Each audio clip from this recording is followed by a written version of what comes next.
Iseline Fourtig-Durtard, bonjour. Vous êtes coprésidente du collectif Ensemble contre le sexisme. D'abord, le chef de l'État consacre avec cette journée du 25 janvier une initiative dont vous, le collectif Ensemble, est à l'origine. Il vous en rend d'ailleurs hommage.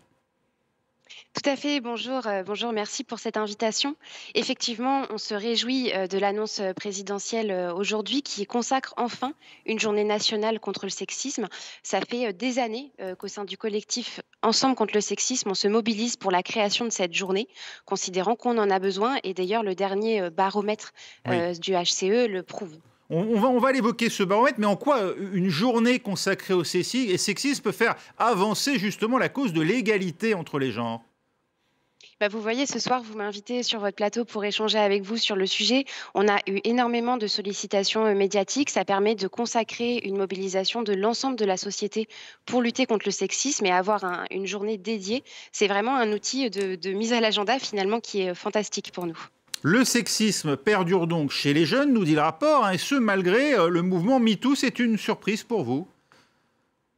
C'est pas une surprise, c'est une déception.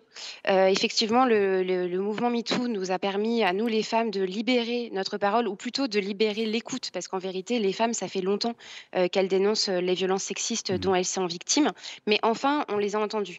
Mais effectivement, c'est une déception parce qu'on attend, de l'ensemble de la société de nous écouter et de prendre en compte, ce que les femmes disent. Ça vaut, évidemment pour les pouvoirs publics, ça vaut aussi pour les hommes, qui sont les auteurs des agissements et des violences sexistes. Et donc, effectivement, c'est une déception. 80% des femmes, selon un sondage réalisé par l'Institut Via Voice, disent avoir l'impression d'avoir été moins bien traitées en raison de leur sexe au cours de leur vie. Par quel type d'attitude se manifeste ce sexisme au quotidien?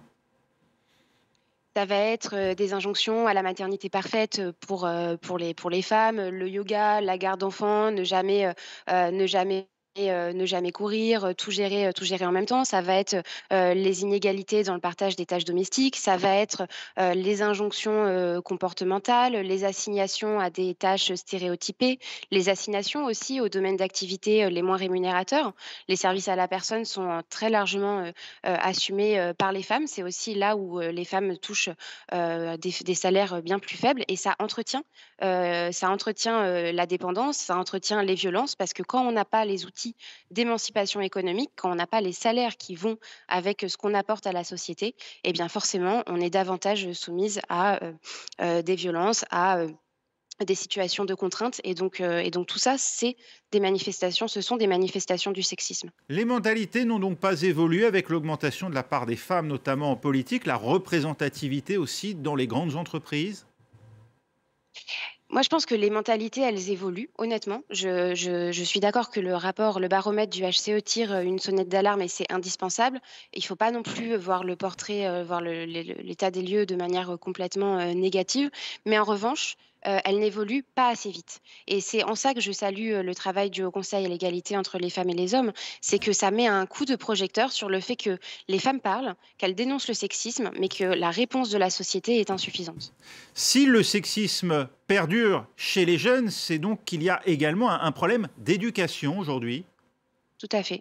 Tout à fait. D'ailleurs, ça fait, depuis, le début des années 2000 que, les séances d'éducation à, la vie sexuelle et affective, d'éducation à l'égalité dans les relations et dans l'intimité sont au programme et c'est encore largement inappliqué. C'est pas la faute, je dis pas, je jette pas la pierre, aux professeurs, en disant cela, mais on manque, de moyens concrets pour que cette éducation à la vie affective et sexuelle soit effectivement, déployée dans l'ensemble, des niveaux d'enseignement et c'est un outil de prévention fantastique. Parce que c'est en éduquant, les jeunes filles, à ce que ça veut dire être libre et ce que ça veut dire être à l'égal des hommes, qu'on leur permet également de se mobiliser contre les violences dont elles peuvent être victimes et surtout, on dit aux garçons: «Non, vous n'êtes pas les propriétaires des femmes». Oui, parce qu'il y a les inégalités dans les tâches, il y a les inégalités dans les rapports sociaux, mais il y a aussi, vous venez de le dire, ces phénomènes de violence. 14% de ces femmes, en tout cas de celles qui ont répondu, encore une fois, à cette enquête Via Voice réalisée à l'occasion de ce rapport, déclarent avoir subi déjà un acte sexuel imposé. Et plus largement, 37% d'entre elles, donc plus d'un tiers, disent avoir vécu des situations non consenties dans les rapports sexuels. C'est une part qui semble aujourd'hui encore énorme dans la société. Non, c'est énorme, mais c'est ce que disait par ailleurs, chacune des vagues du mouvement MeToo et je voudrais qu'on dise la vérité, des choses et les bons termes derrière cette question.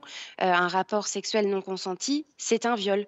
Donc il s'agit aussi vraiment de le dire. C'est pas, évidemment pour l'institut de sondage, il fallait utiliser des formulations un peu Hmm. plus, neutralisées pour permettre la manifestation de la vérité. Mais il faut dire les choses. Toutes les personnes qui ont répondu «oui» à cette question, elles ont déclaré avoir été victimes de viol ou de violences sexuelles. Y compris, et souvent d'ailleurs, dans le couple. Et souvent dans le couple, mais bien sûr, le Hmm. couple est le premier lieu, où les violences, sexuelles et sexistes sont infligées aux femmes. Des situations qui donnent lieu à des formes, entre guillemets, pardonnez-moi le terme, il est sans doute mal choisi, d'autocensure, c'est-à-dire qu'on va adopter des comportements, des renoncements au quotidien pour éviter justement ce type de situation. 9 femmes sur 10 interrogées eh bien, disent renoncer parfois à des sorties ou des activités seules, s'habiller aussi comme elles le souhaitent pour justement éviter des situations inconfortables. Oui, bien sûr. Alors moi, je pense que davantage, que de l'autocensure, c'est de l'autodéfense. Voilà. Alors c'est pas les femmes qui se censurent, c'est la société qui censure les femmes et elles sont obligées de construire des stratagèmes pour se défendre, pour éviter d'être exposées aux humiliations, pour éviter d'être exposées aux violences, pour éviter d'être exposées aux agissements sexistes. On parle tout le temps, d'humour graveleux, mais ce sont des agressions. Ce sont des agressions. Il faut les reconnaître comme telles.